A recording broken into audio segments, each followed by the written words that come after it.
The bauxite miners is confident the US trade tariffs on aluminium imports will have little impact in the short term on Australia. Metro Mining is an operation that exports millions of tonnes of bauxite, a key ingredient for making aluminium, from its operation north of Weipa on Cape York. The company employs around 500 people, about 30% of whom are Indigenous. Metro CEO Simon Wensley says that while President Trump's tax on imported aluminium is attracting a lot of headlines, Australia should be able to find other markets for its products. Well, look, everybody would understand aluminium as a product. It's obviously goes alufoil into your food and cans for your beer and windows and doors and more latterly it's going into transportation. So it's got a hugely growing use in things like electric vehicles and batteries and planes and trains and so on. So and indeed in terms of solar panels and all of these things. So it's a strongly growing product. The only way to make primary aluminium is using bauxite to produce alumina, and from alumina, which is sort of like a white powder, that goes to a smelter, which is then smelted using large amounts of electricity to produce aluminium metal. So bauxite is the start, the upstream start of that process. So for the longest time, Rio Tinto was really the main player in the bauxite market, but in more recent times, you've actually come online with Metro Mining, and you're a different kind of operation to what Rio does out of Weipa. Where is your bauxite typically heading, Simon? Yeah, sure. So look, we mine on the same Weipa bauxite plateau as Rio Tinto. Rio Tinto have been mining there for about 60 years under the Comalco Act. We're an independent producer, about 100 k's north of Weipa. We use a transshipping model, so we mine our bauxite. It gets screened and improved for quality on that basis, and then we put that on barges and we tow our bauxite out about 4 miles offshore, and we then use transshipping devices to load that bauxite into large ocean-going vessels. And the majority of that traded bauxite in Asia Pacific goes to China. There's about 150 to 160 million tons per year of traded bauxite that goes into China, but there are also growing markets in India and the Middle East, and so that's basically our local market. Is there any extra concern for you because your bauxite is turned into aluminium in China, that we're China sending that to the US, and I'm not sure, you might be able to explain how much ends up in the US? That could be a concern given these tariffs are in play now? Yeah, look, the tariff situation's creating, I guess, quite a lot of noise, but actually in aluminium, I don't foresee it, certainly in the primary aluminium space, to be to impact trade flows a lot. Almost no aluminium goes from China to the US. I mean, they certainly directed after Trump's last term in office. They've reduced the amount of direct aluminium that goes in there.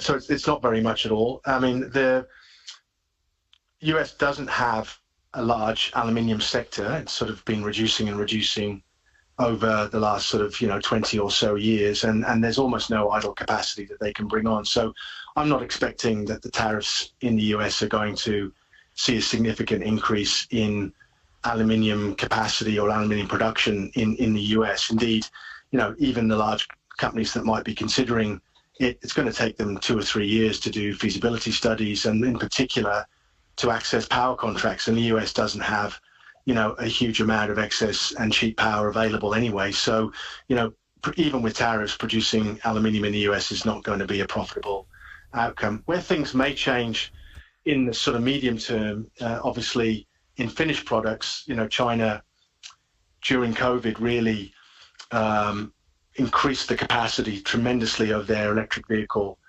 production. And now electric vehicles, they've reached a good economy of scale there, and they can produce electric vehicles in China, for less than a petrol-engined vehicle. So they don't really need the US to continue that. I mean, they would obviously like to continue selling their vehicles there. But the market for EVs generally is growing, even if it drops in the US. There is a sort of, and their cost of production now is so low. But that's something certainly to watch in the, maybe the 1 to 2 year time frame as to how those finished products end up being affected by the tariffs. Hearing here from Simon Wensley, he's with Metro Mining. They're on the ASX, and they're a pure bauxite play on Western Cape York, north of Weipa.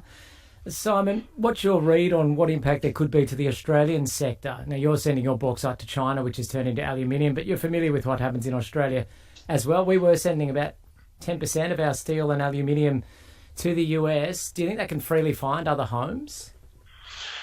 Yes, I certainly think so. I think some of it will continue to go there, and the US consumers are just going to have to pay a higher price. I mean, I think that's going to happen across the board with many of these tariffs, unfortunately, and you can see Trump already hinting that to the population in the US that there's going to be some significant inflation in some sectors there. But look, what happens with these tariffs is the global trade flows do get affected, but the actual demand for the product is likely to continue to grow, and it's growing 3 to 4% per year. As I said, aluminium is a really important product in construction, in vehicles, in food packaging, in electrification. So there's a huge demand for it, and so there's plenty of demand for aluminium metal worldwide, and so I don't see any problem in placing some of those products elsewhere.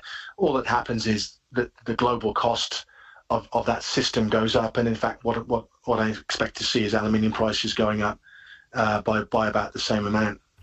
Simon Wensley, you've been chipping away at this deposit that you've got there on Northwest Cape York and increasing your tonnage year on year. Just run us through how the mine is going in 2025. That's exactly right. We've been growing significantly over the last sort of 3 years. We've been trying to get the target with any bulk commodity is to get economies of scale, and we recognized that the existing scale in 2022 wasn't going to be sufficient to sustain good margins for the operation. So we financed an expansion at the beginning of 2023, and we've been steadily implementing that. So last year we produced a record 5.7 million tonnes during the calendar year. That expansion is now fully implemented, right the way through from the mining side, through the screening, through the port, the loading, the tugs, barges, and the transshipping. So it's all in place now. As we go into the second quarter, we're about to sort of launch into a year where we're planning to produce between 6.5 and 7 million tonnes, so another sort of 20% increase. And the market is still pretty robust. Demand is definitely still growing in the Asia Pacific, and as you said, particularly China and a little bit in India and the Middle East, which we sell to as well. So, it's a robust time to be expanding. So we've hit the timing pretty well. So just summarising, Simon Wensley, Metro Mining, do you think these US trade tariffs will have any impact on what you're trying to do there with your bauxite? No, I think it's too far removed. Obviously the Chinese refining sector is still growing strongly. We supply into that and into the Middle East. I think the tariffs are really going to not affect the trade flows in aluminium greatly. So the dynamic in the bauxite sector is still one of growth and where supply is limited. So I think from our point of view, things. The noise will always create some volatility and uncertainty, but I see a very strong future. Our customers are demanding, that we produce more and sell more. They're looking for an alternative to West African supply and see us as a low risk supplier. So absolutely, I see a strong future for Metro. Metro Mining CEO Simon Wensley, and the time now is 20 minutes past 5.